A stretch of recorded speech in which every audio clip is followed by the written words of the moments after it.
All right. So I think we're ready to get started. Welcome, everybody, to Village Preservation's virtual unveiling for our plaque honoring Anaïs Nin at 17 East 13th Street. We are thrilled to have you here tonight for what should be a wonderful program. A couple of words about tonight and about Village Preservation as we're getting started. I'm Andrew Berman, Executive Director of Village Preservation. For those of you who don't know us, we're a nonprofit founded in 1980, dedicated to preserving, documenting, and celebrating the special architectural and cultural heritage of Greenwich Village, the East Village, and NoHo. We're a membership-based organization, largely supported by the public and people like you who allow us to do more than 80 programs like this each year. Almost all of which are free and open to the public, while at the same time we advocate for landmarking and zoning protections for our neighborhood to help ensure that their special history is preserved and protected, and to ensure that new development is in character for these neighborhoods. And I see that Sam either has or is about to drop into the chat a link to our membership page. If you would like to support us or make a donation, we very much appreciate that. It's what enables us to do what we do. So as I said, we're here tonight to celebrate the unveiling of this historic plaque, which is our 17th plaque in our historic plaque program. And Sam will also drop into the chat a link to our webpage about our plaques. They're located throughout Greenwich Village, the East Village, and NoHo, and they mark the sites that were the homes or in some significant way connected to important historic figures or events such as James Baldwin, Lorraine Hansberry, Elizabeth Blackwell, the first woman doctor in America, Jane Jacobs, and a whole range of important figures connected to our neighborhoods who really changed the course of history for the better. And whose memory we want to retain and celebrate. And Anaïs Nin is certainly one of them. The building upon which we've placed this plaque, 17 East 13th Street, many of you may know because it's such a charming anachronism, a two-story building just a few feet off of 14th Street. But it also in the early 20th century was the home to Nin's personal printing press, where she self-published some of her earliest works, where she not only published them, but put a lot of incredibly personal detail into their construction, everything from the typeface and font to the art connected to it. This really was a very personal process for her. And this really was a launching pad for her career. As a result of the work that she did here, it both connected her to a broader audience and to major publishers who, of course, helped connect her to a much broader segment of the world. And of course, that connection has only grown over the years as her importance and resonance, I think, has become even greater in the many decades since she's produced this wonderful work. So as we get started, I want to extend a thank you to Bella Seacons at CB Developers, who gave us the approval to place the plaque at this site and who is extremely supportive of our efforts. You know, I want to say that in terms of our selection of Nin, our plaque program is largely about people who've pushed boundaries, who've expanded the notions of what's possible, who've changed politics or literature or the arts for the better. These are all people who we think are worthy of celebrating and remembering.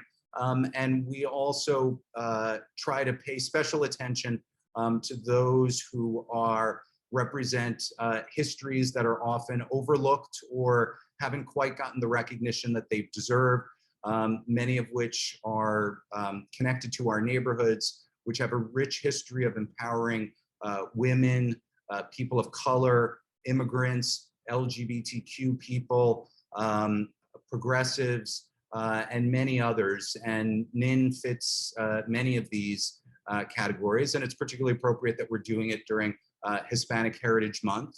Nin was Cuban and French, and she had a very interesting history moving around the world.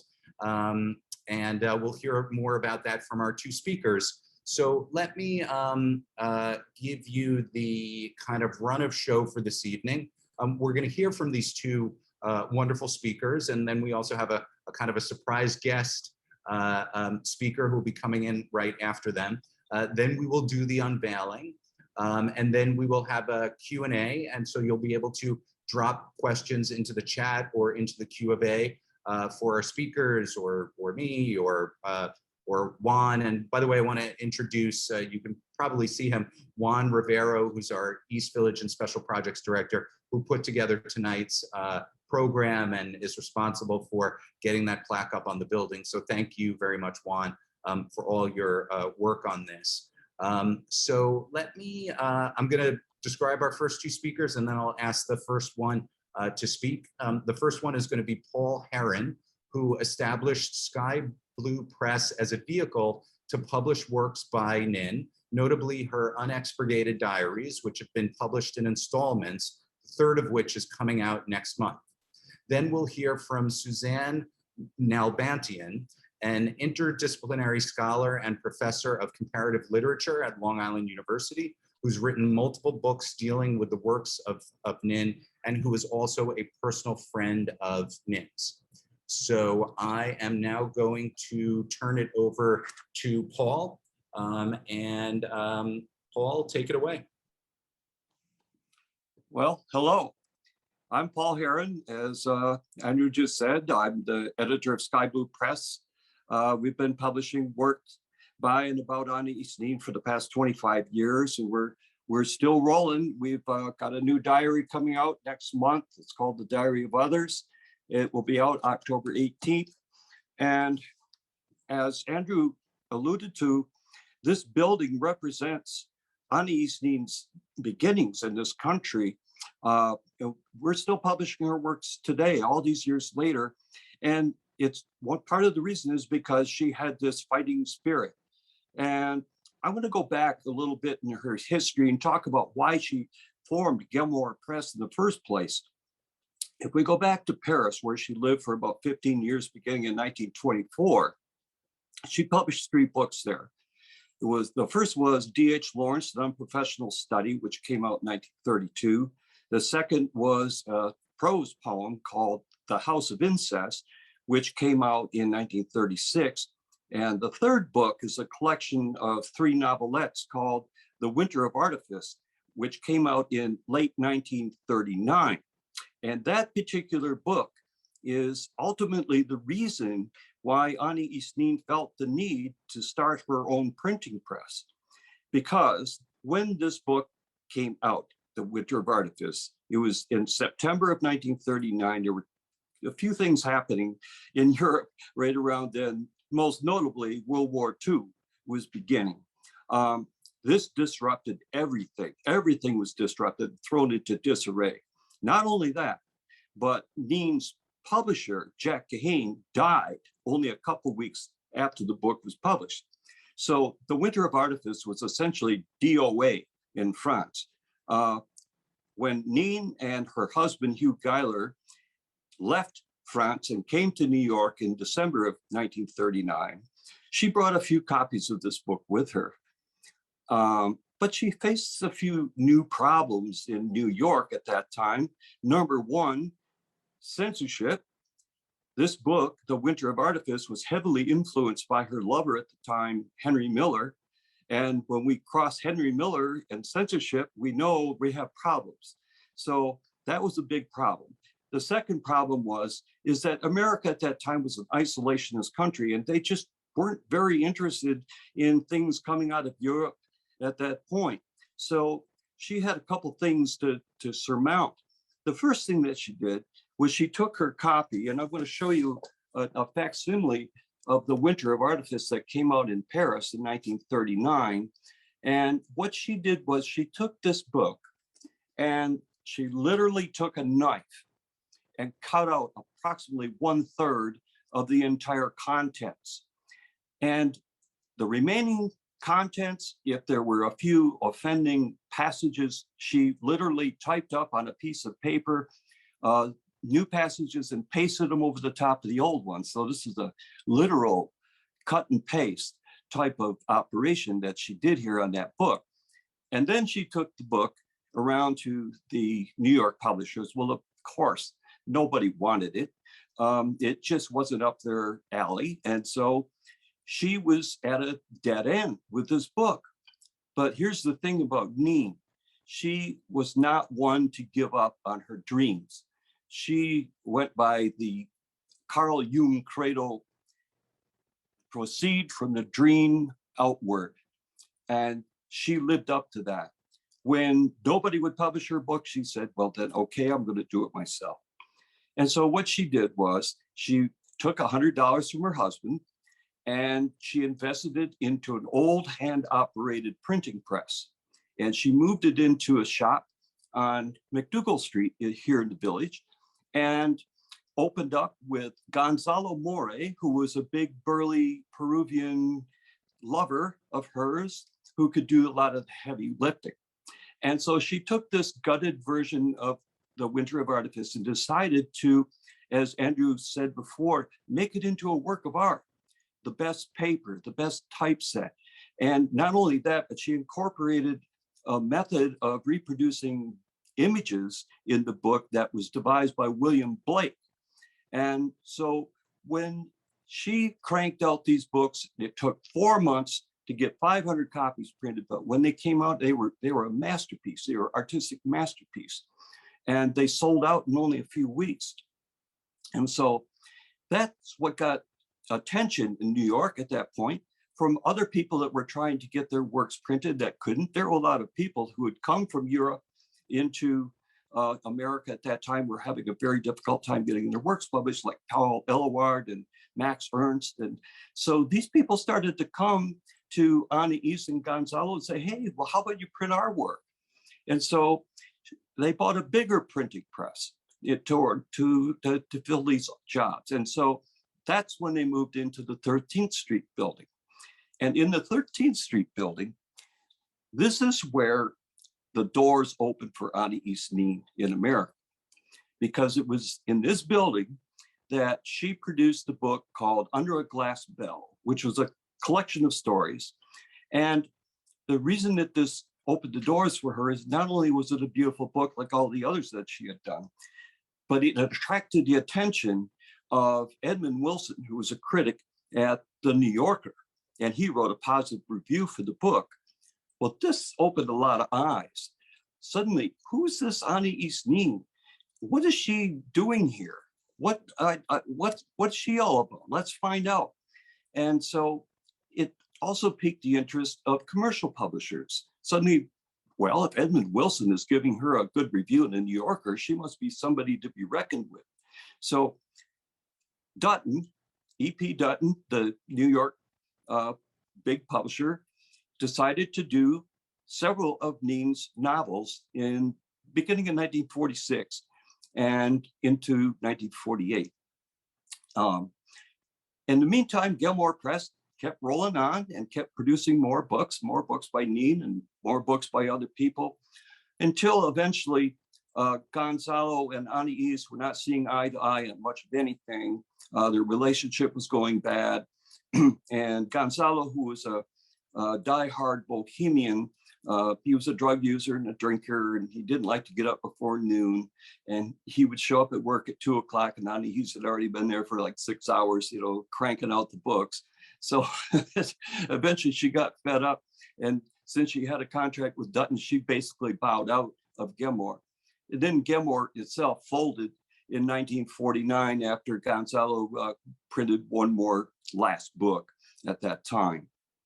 But when Gemor Press ended, its influence did not. And it is an inspiration even today to small presses all around the country. Those who are facing some severe problems in getting their work published, they can take inspiration from what Anaïs did.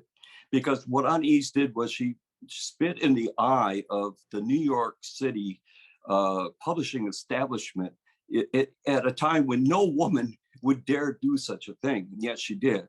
And so it's really a wonderful thing that this building gets to live on. And it's a wonderful ceremony that we're having here tonight to honor Anaïs Nin's residency here in this building. And it definitely symbolizes her spirit. And so I want to thank Andrew, and I want to thank the Society for the great work that they've done. I'm thrilled to be a part of this, and thank you very much. Thank you so much, Paul. You've definitely helped set this up. So our next speaker, Suzanne, I turn the floor over to you.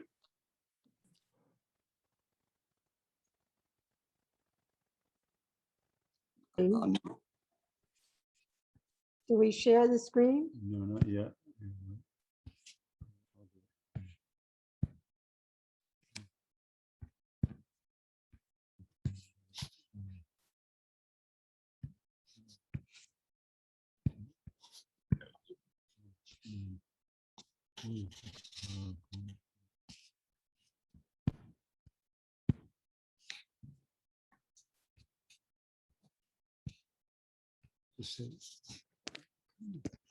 Yes, we're trying to get the PowerPoint on their screen, which will show images of Anaïs Nin's books, of herself, and related material. Let's see if we can, oh, there it comes.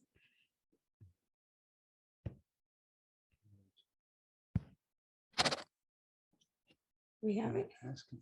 Do you see the PowerPoint? We do, yes. Okay, fine. Good. Yes, my comments about Nin this evening reflect the fact that I have known her both on a professional and personal basis.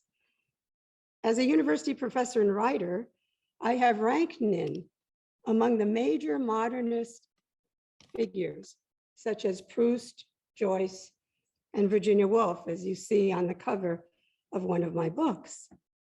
Not only was she an exceptional diary writer for 60 years of her life, but she was also a path blazer for modern fiction and what she called the novel of the future.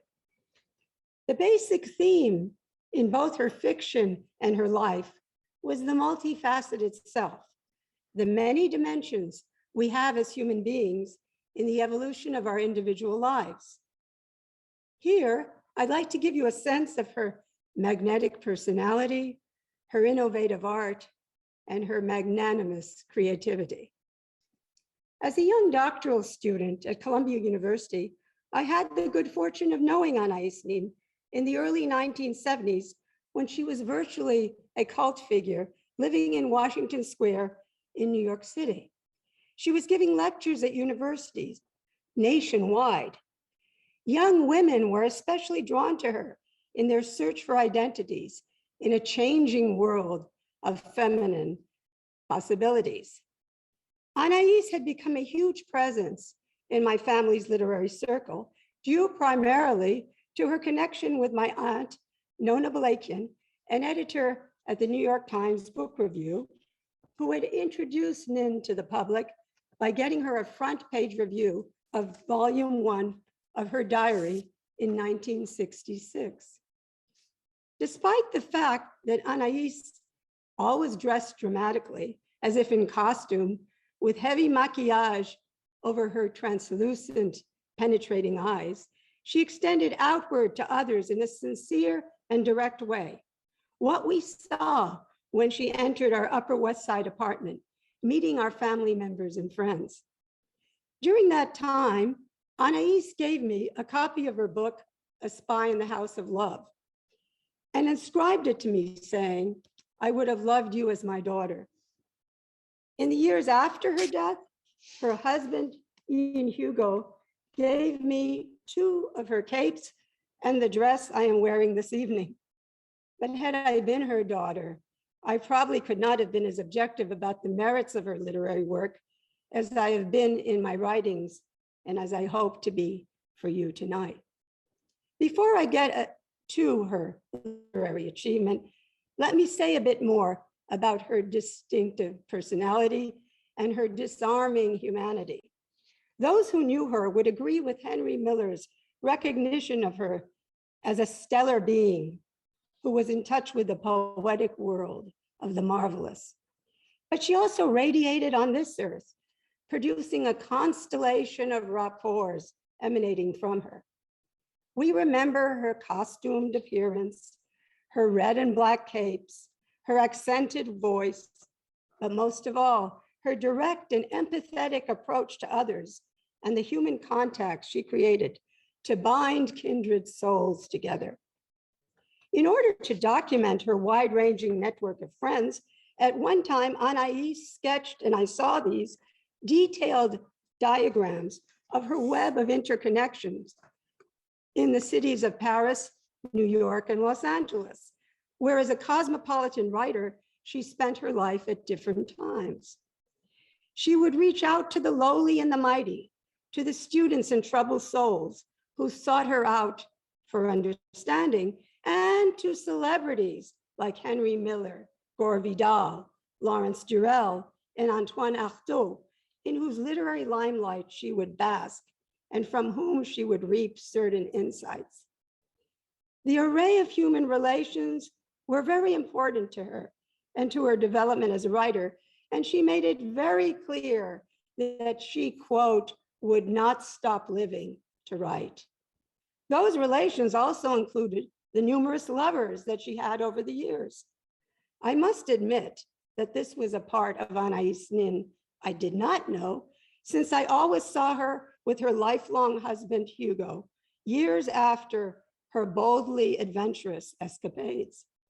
But as her brother, Joaquin Nin, even told me in 1994, quote, I doubt very much that anyone knew the entire Anaïs.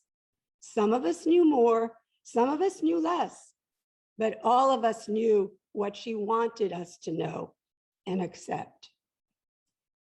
What we do know for sure is that Nin was truly multicultural and urban.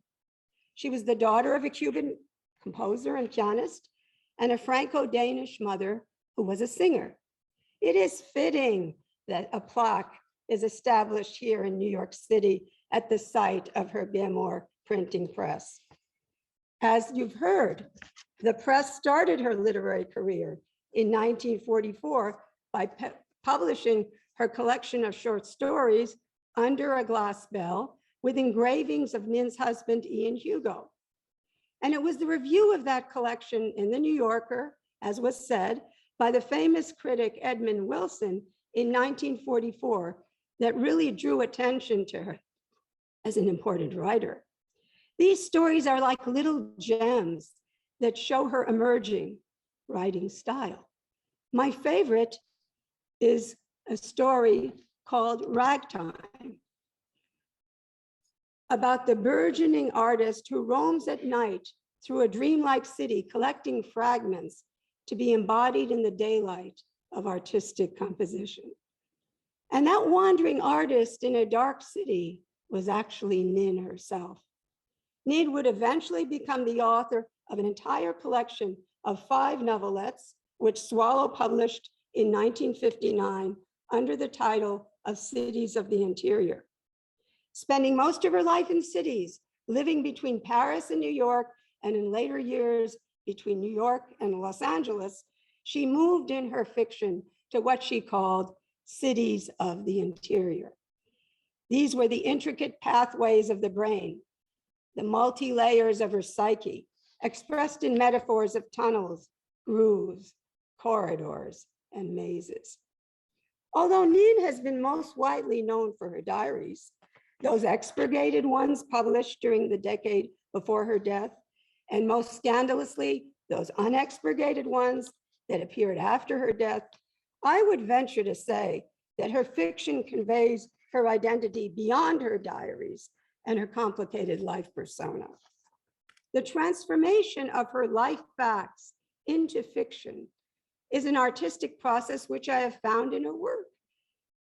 Nin's artistic creed was that through art, the intensely personal becomes the universal. And for this reason, she sought every opportunity to live intensely through dream and experience.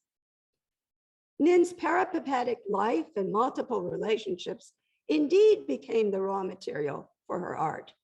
She was born in Neuilly, France in 1903 of Cuban-born parents, both of whom were musicians. But at the early age of 11, an unfortunate and possibly traumatic event shaped her life and determined her future. Her charismatic Don Juan father, Joaquin Nin Castellanos, abandoned his family, consisting of Anaïs, her two brothers, Torvald and Joaquin, and her mother, Rosa Fulmel. In 1914, forlorn, they sailed on a ship from Barcelona to New York City, where Nin spent much of her adolescence and childhood, actually. One can say that her main obsession thereafter seems to have been the search for that father figure. It was during the sea voyage from Barcelona to the States that at age 11, she started writing her lifelong diary called Les Notes. Nin's diary thus began as a letter to her absent father, whom she had adored, who left her family never to return. Although Nin married at the age of 20, the artist and modest Scottish banker, Hugh Geiler, known as Hugo, and then moved to France for a decade, her longing for her father continued until she was reunited with him in 1933 in France, 20 years after the childhood separation. But that reunion at age 30 proved to be tumultuous, as later expressed in her unexpurgated diary called Incest, and also in her early 1939 novelette, Winter of Artifice, published by the Gemor Press in 1942. For it is the fiction, not the diary entry, which catches the truth of the matter. Nin had already asked, I quote, "What is the bigger thing I captured in the book on my father that was not in the diary?" It is therefore no surprise that at the end of the novel, the female character, Joanna, becomes totally disenchanted with the artificial Don Juan figure, the father, and discards the need for him. If the search for the father was terminated for Nin at age 30, it became transformed into a search for self and identity, a major theme of her emerging fiction.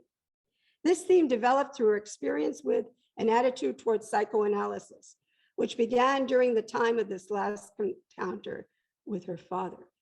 But it soon became clear that Nin was a woman writer challenging male Freudian psychoanalysts when she returned from France to New York City in 1933.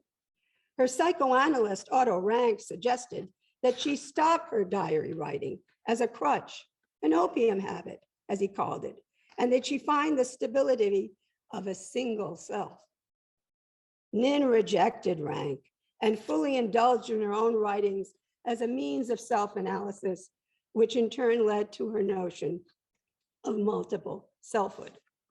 Moreover, as a poetic novelist drawn to surrealism, she later claimed, quote, "What the psychoanalysts stress, the relation between dream and our conscious acts, is what the poets already know." Unabashed, she persisted in her habit of diary writing until 3 years before her death from cancer in 1977 in Los Angeles. It is fascinating to trace the 4 different levels of expression through which Nin traveled. From the scintillating life facts she helped create, she moved to the private expression of the original diaries, to the edited ones for public consumption, and to the supreme transformation of these life ingredients into the permanence of her art. She acknowledged that the diaries were her laboratory, which offered her authentic psychological facts from living human beings that could then be brought to another dimension in her fiction. It is important to realize that her fictional characters were created from more than any one original person, and therefore were not reducible even to her own personality. Nin's poetic fiction, she wrote, "The personal life deeply lived always leads to truth beyond itself." Her poetic fiction, consisting of Ladders to Fire, these are on the screen, Children of the Albatross, The Four-Chambered Heart, A Spy in the House of Love, and Seduction of the Minotaur, all reached a mythic level in the presentation of human character and selfhood, beyond any egotism or mimesis that can be identified in relation to the author. Through her three female personae, the earthy jazz musician Lillian, the airy dancer Juana, and the fiery actress Sabina, Nin created mythic selves of archetypal stature who move in and out of this five-part continuous novel. Such female figures express aspects of a multifaceted self in a succession of psychic states that surpass gender identities. For example, the character Juana, who has journeyed from the winter of artifice to the cafes of Paris, is also presented in The Four-Chambered Heart. Think of that title. In this work, Nin uses the analogy of the separate chambers of the heart to justify the multiplicity of her characters' liaisons. In her next novel, A Spy in the House of Love, Nin presented the fragmented selfhood of her persona Sabina, who peregrinates on the fringes of real love throughout New York City streets in numerous fleeting encounters. This is perhaps the most autobiographically transparent novel, as Sabina seems to represent Anaïs during the 1940s, living with Hugo in Greenwich Village. As a full-fledged modern woman, Sabina freely expresses herself in her multiple relationships, hiding one from another.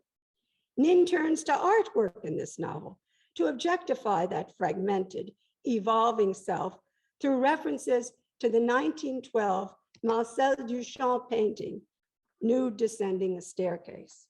As Nin describes it, 8 or 10 outlines of the same woman walking down the stairs in unison, what conveys to Sabina the many layers of the self. Finally, in Seduction of the Minotaur, we see Lillian, the figure who comes closest to finding closure and identity. Lillian, that housewife from White Plains, New York, who is oddly a jazz musician, takes a 3-month trip to Mexico to escape her conventional life and boring marriage. During this trip, long-term memories that involve a complex relationship with her father in the past emerge, but are erased. On her trip home, she sees in the airplane window the image of a minotaur, a replicate of her father perhaps, which projects her subterranean self that she had repressed through the years. As this image surfaces, the character is liberated from the traumatic feelings of the past. In arriving at confessional authenticity and higher realms of psychological truth, Nin can be regarded as a major writer. In the later years of her life, her impact extended beyond her French-American locus into countries like Japan, which she visited in 1966. As a multicultural cosmopolitan modernist, Nin's Hispanic background puts her in the company of poets like Octavio Paz and Jorge Borges. Although her death preceded theirs, she is of the same vintage, as she shares with them in her poetic writings that affinity for the indigenous combination of an earthy reality and a mythic dimension. Like these kindred authors, she expressed herself most consistently in the symbol of the labyrinth, which presented a passageway through the power of poetic language toward illumination, out from the darkness of dream and psychological intricacy. In the final analysis, Nin forged a truly innovative poetic medium with which to explore the variegated facets of the human psyche, best revealed by its artistic dimension, and now commemorated by this plaque in the New York City that fostered much of her writing and nurtured her poetic expression. Thank you. Thank you so much, Suzanne. That was wonderful. So we've really, I think, given you a context for understanding Nin and her significance, particularly in relation to this place. And we have one more guest speaker, who I believe Sam is going to elevate. Yep, there he is. Stephen Rains is West Hollywood's first city poet laureate, an author, educator, devoted Nin scholar, and board member of the Anaïs Nin Foundation. He's organized multiple large-scale Anaïs Nin events, bringing friends and devoted readers of hers together in celebration of her great work. Stephen, we're thrilled to have you with us. Thank you so much for having me. I appreciate it. And I just wanted to say how important I think this is and how grateful I am as a fan and scholar of Nin that this is taking place. I really am, you know, public commemorative markers are so important. And not only do they honor the lives lived in that location, they also educate for the people who, you know, walk past it. And I'm so thankful that this event is being recorded and you're able to capture Paul's and Suzanne's words that help contextualize Nin, her life, and the meaning of this building and the press. These are some of the books printed by her press behind me. So I really want to thank you. And I think that what you're doing is a great service to the literary community, to people living in that community. And thank you. Well, thank you so much. We're really honored to be able to do this, and we're honored to be able to have folks like you join us for it. As Stephen mentioned, this will be recorded. So for those who want to watch it again, you can, or share it. We certainly want this perspective and information to be out there.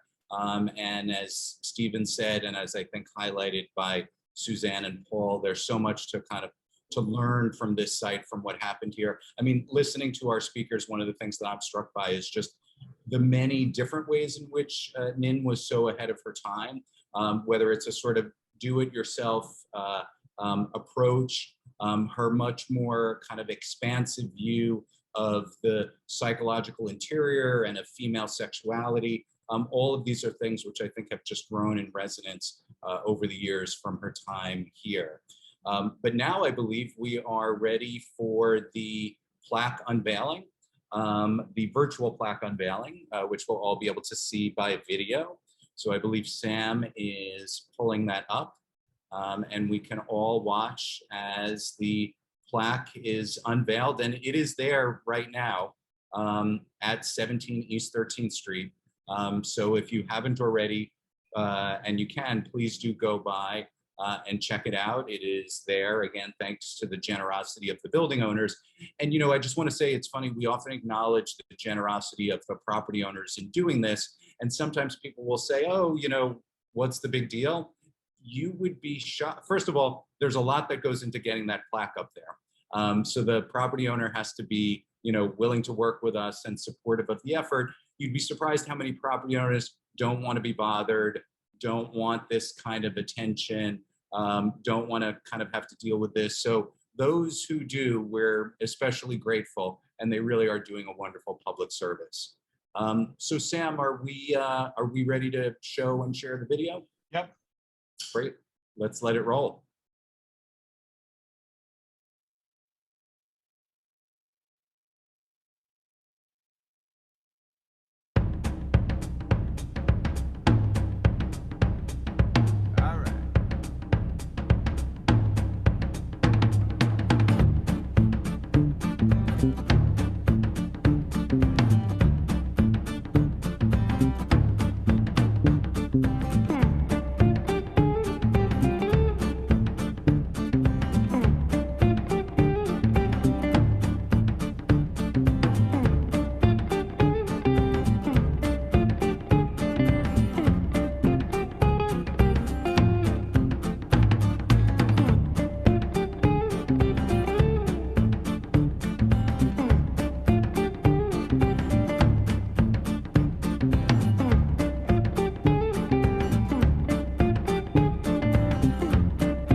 That was wonderful. I want to thank and acknowledge Juan for all his work in terms of making that happen and putting it together, as well as David Herman, our communications director. Sam, you wouldn't by any chance be able to bring the video back up and just freeze it on the image of the plaque, would you? Sure. That'd be great. I just want to ceremonially read the plaque now that it's out there in the world. And then we're gonna, so by the way, and put your, yep, perfect. So put your questions in the chat or in the Q&A. And as you can see, it says renowned writer Anaïs Nin operated her printing press here in the 1940s, where she personally helped produce some of her earliest publications, including their artwork and typeface, regarding these as an extension of her creative process. Her work here helped connect her to a larger publisher and wider audience, and eventually inspiring generations of activists and thinkers, I believe is what that it's there. Go by, take a look. Writer. I believe one of the early drafts said activists. So go by and take a look. And now I'm going to turn it over to Juan to conduct a little bit of Q&A with our speakers. So Juan, the floor is yours.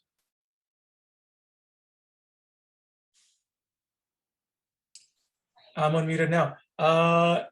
Anyone who is interested in asking any questions or who has any comments, if you could just pop them into the Q&A, and we'll relay them to the floor. Well, I'm going to start with a question that I have actually for our two speakers. You know, I feel like Nin is one of those figures who, over the years, she's been recognized more and more, and the significance of what she did has become more widely recognized. And I'm just curious, and you know, that's not the case with every writer or thinker. Sometimes they're very much appreciated in their time. Sometimes their appreciation wanes over time. I feel like hers has grown. And I'm just wondering if you have any sort of thoughts or insights as to why that might be, either what might have held her back somewhat earlier, or what in recent decades has made her feel especially relevant. I could talk to that a little bit. First of all, as we know, Anaïs Nin was hugely popular from 1966 up until her death. The year before she died, she was crowned the Woman of the Year by the Los Angeles Times, and her posthumous erotica was a bestseller. And actually today we still have a reverberations of that. We've got, for example, the TV series Little Birds that's based on her erotica. It's a popular TV show that came out last year. So I think if anything held Anaïs Nin back after her initial fame, it was two things that happened in the mid-90s. First was, we talked a little bit, Suzanne talked a little bit about the diary incest, which of course, the title says it all, right? And so, you know, that raised a lot of questions, and some of Nin's fans and friends felt betrayed by that. And so it was a pretty hard thing for some people to swallow. The other thing that came out in the mid-90s was a biography by Deidre Baer that was really showed Anaïs in I think a negative point of view. So I think between those two things, her popularity dropped off rather quickly in the mid-90s. And it was not until just recently, it was 17 years between Unexpurgated Diaries. Sky Blue Press did publish that first one after that 17 years in 2013. And we've kept that ball rolling. It's an uphill battle, but I think we're starting to see some rewards, for all our hard work to promote Anaïs Nin. That's great. We have one. Do you have something else, Andrew, that you wanted to ask? Or I was just going to say, I saw two questions in the Q&A that were for us, and I'll very quickly answer them.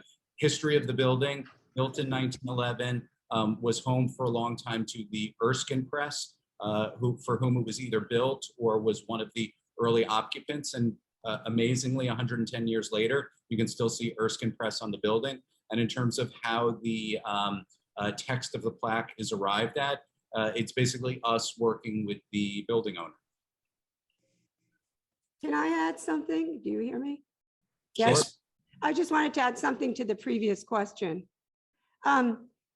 She was immensely popular in the early 70s when there was the search for the self, okay? When there was, following the 60s, and youth gravitated toward her.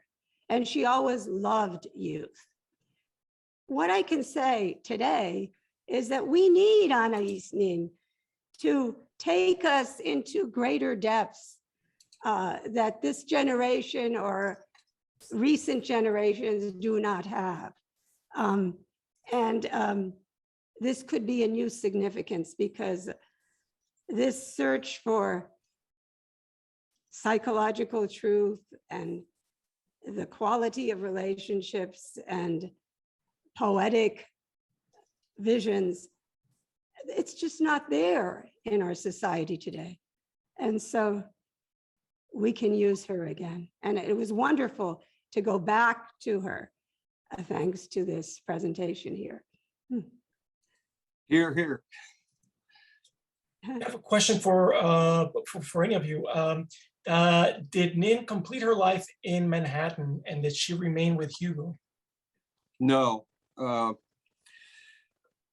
Anaïs Nin last saw her husband Hugh Geiler in Paris in 1974, which was a little more than 2 years before she died. She became quite ill after that time. Shortly afterwards, she became very ill with cancer. And so she decided to spend her time where she felt most comfortable, which was in Los Angeles with Rupert Pohl, who was her so-called second husband. And as her illness progressed, she was not able to travel anywhere, but she also did not want Hugo to come to visit her, because she was harboring a whole lot of guilt towards him. And I think that she actually begged him to write a letter to her, absolving her of her guilt, which he did. Generously, he did. In 1976, only a couple months before Anaïs passed away, he wrote this wonderful letter to her, saying how important she was to him and how his life was so much better because of her. And if he could do anything to make her feel better, he would do it, including absolving her of this guilt feeling that she had. So yeah, she died in Los Angeles. Thanks, Paul. Andrew, there's a question about, I'm assuming it's about the preservation of the building, but the building is there. I'm assuming it refers to the landmarking status of the building. So the building is not landmarked, but obviously it's one of great historic significance, and one that we're incredibly grateful is still there and remains there. There's not a lot of two-story buildings in this part of town, so we're definitely thrilled that it's not only there, but it looks almost exactly as it did 100 years ago, which is pretty incredible. I'm going to ask one final question in closing for each of our speakers. I'm just curious, what is it for each of you that drew you to Nin, that made her such a singular figure for you, that you've dedicated so much of your life to scholarship around her? I'll answer that very quickly. I went to see an NC-17 movie only because it was an NC-17 movie called Henry and June in 1990. I had no idea what I was getting myself into by watching this movie because it utterly changed my life. When I saw these figures on the screen who I didn't even know they were real people at the time. I thought they were just fictional characters, but Henry Miller and Anaïs Nin and Hugo Geiler and June Miller, what intriguing people they were and what an adventurous life they were living in 1930s Paris. And it just was amazing to me. And I thought, what a fun movie this is. And not for the NC-17 reason, but because of this adventure story that they were living. And then I found that they were real.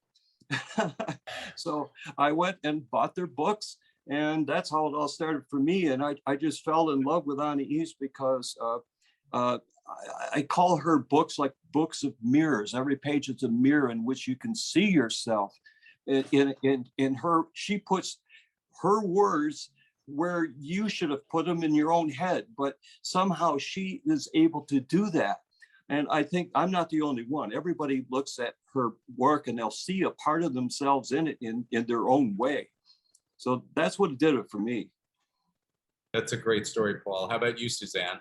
Well, obviously, when she gave me the copy of A Spy in the House of Love, I related to that, both knowing her and also with my own personal life at the time. So that started off, but I first knew her as a person rather than an author. And then as my career went on, and in the recent 15 years, believe it or not, I have put her in the context of studies in neuroscience because I found she intuitively knew much about the workings of the human brain, especially the memory process. And she goes beyond Freud, believe me, into knowledge that is surprising. And I've been introducing Nin to some eminent neuroscientists of our time. And there is a response to this. So she has been, important to me for a lifetime. Well, that's wonderful. Stephen, how about you?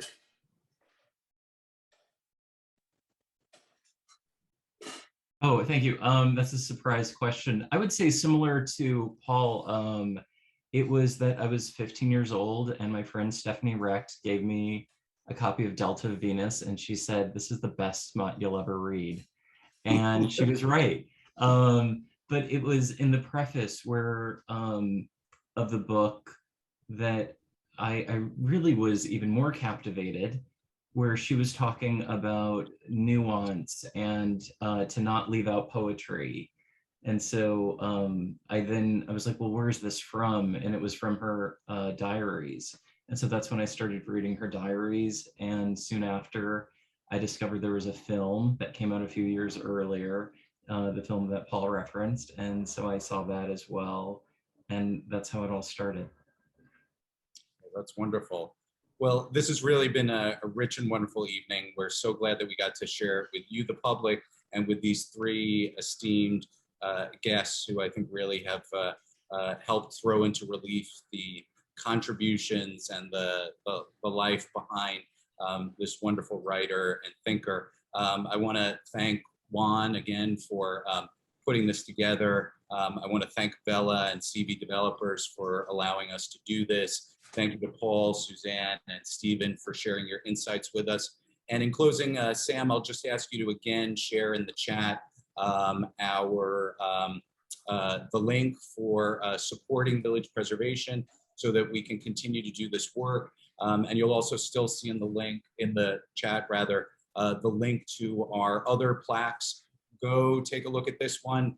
Take a look at the 16 others. They're out there to remind people about these great events that took place in our midst and these wonderful contributions, and help us to keep the rich history of our neighborhood alive. So thank you very much, everybody, and have a good evening.